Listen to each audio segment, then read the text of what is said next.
Uy sa langit, isip pag-surrender nato sa Ginoo o kang Mama Maria. Amen? In the name of the Father, the Son, and of the Holy Spirit. Amen.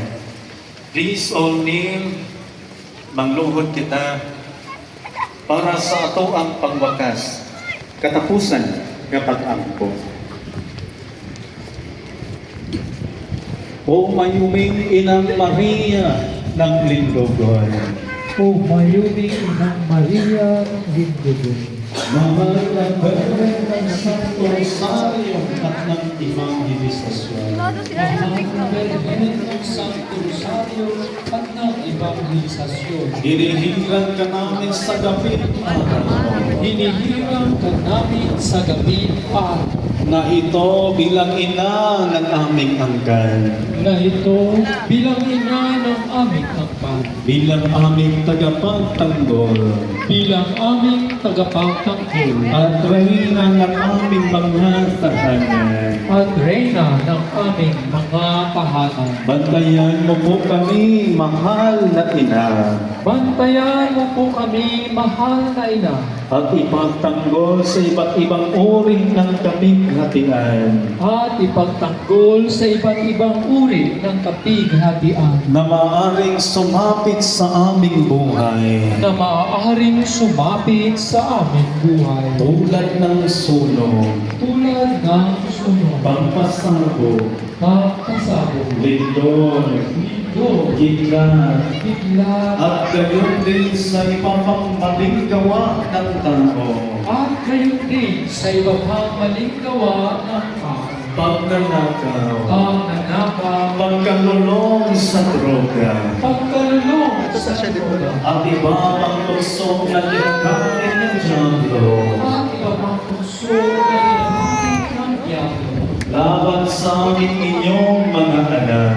laban sa aming iyong mga anak. O mahal na Berhen, O mahal na Berhen, ipinaglihing walang kasalanan, ipinaglihing walang kasalanan, tunghayan mo ang bawat kasapi ng aming pamilya tunghayan mo ang bawat kasapi ng aming pamilya sa bawat pagdating sa bawat pagdating at pag-alis, at pag-alis, dinuman sa amin at saan man. dinuman sa amin at saan man. Huwag mo pong tulutan Huwag mo pong tulutan na kami maging biktima na kami maging biktima ng anumang sakuna. ng anumang sakuna. O aming ina, O aming ina, lukuban mo po kami ng inyong lambong, luguban mo po kami ng iyong labo, nang kami ay mapangalagaan nang kami ay mapangalagaan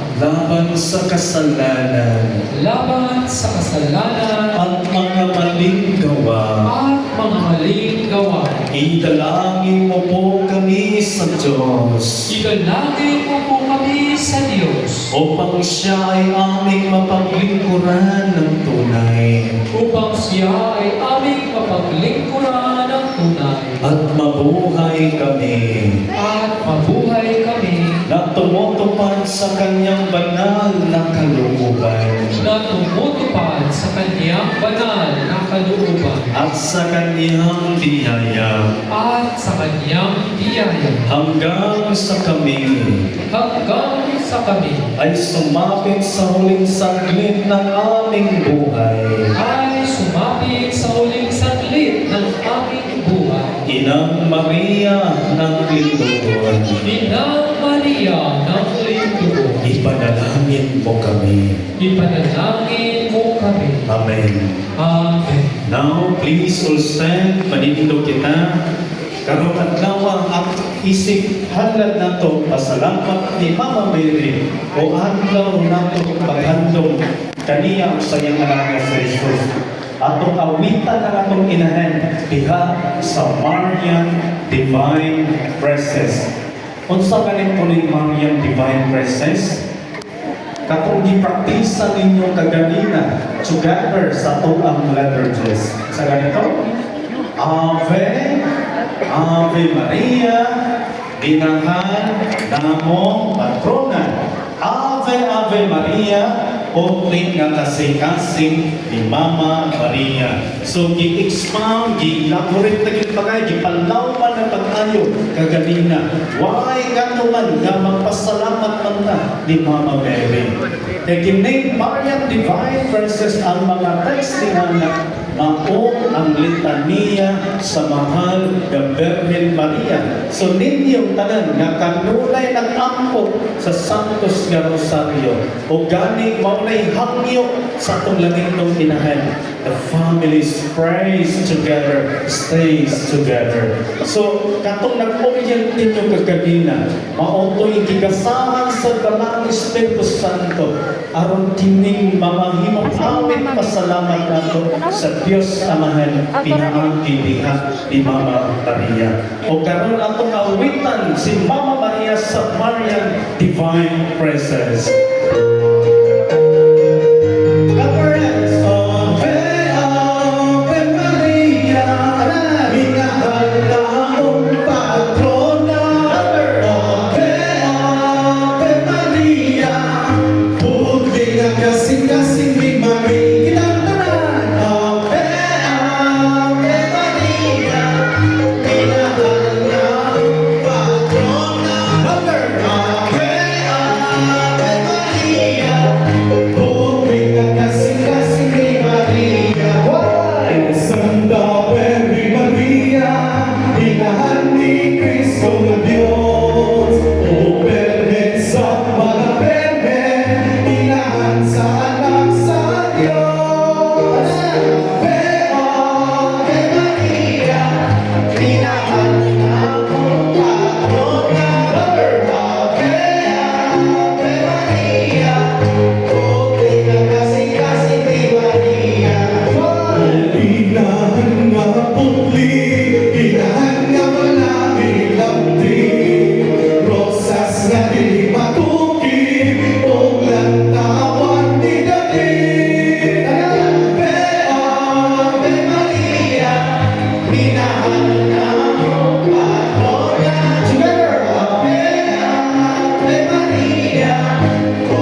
ihatang giaroma, gimahal kaniya, umatang niya pasambi. Ninyong nga mga inahan nga ihatin ni, hango pa ang inyong mga anak karon. Dagsa sila, ug giampok sila sa Dios na magtubog sila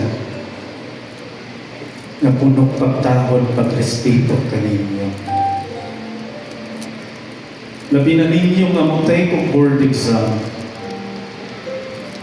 pangayong sa Dios ang iyang lamdag sa balang Espiritu Santo, and ask the healing, ask the blessings of God through the intercession of Mama Mary. Karon, ibutang ang imong duha ka kamot sa imong dughan. So, say thank you to the Blessed Mother. Na sa tanang ikayon, iyatagi ang mga kimahan. Pasalamati siya, ining oras sa kamot.